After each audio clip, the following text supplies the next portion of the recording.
Welcome to this tutorial on how to use Bitget Coupon 2024.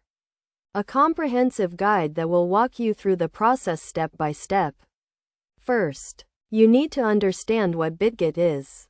A popular cryptocurrency derivatives exchange that offers a range of trading options. To use the coupon, you must have an account on the platform.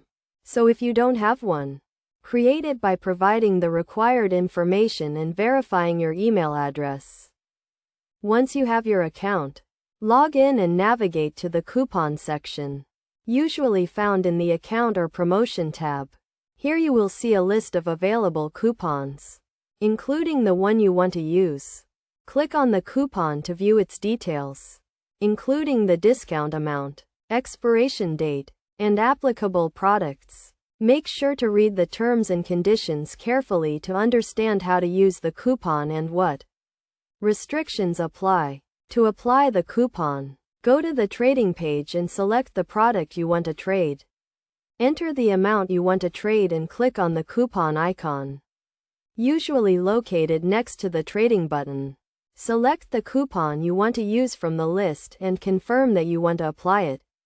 The discount will be deducted from the trading fee, and you will see the updated fee amount. Best practices to keep in mind when using Bitget coupons include always reading the terms and conditions, checking the expiration date, and understanding the applicable products. Additionally, be aware of the trading fees and how the coupon will affect them. By following these steps and best practices, you can effectively use Bitget Coupon 2024 and enjoy discounts on your trading fees. Remember to stay up to date with the latest promotions and coupons offered by Bitget to maximize your trading experience. In conclusion, using Bitget Coupon 2024 is a straightforward process that requires you to have an account. Navigate to the coupon section, apply the coupon to your trade, and understand the terms and conditions.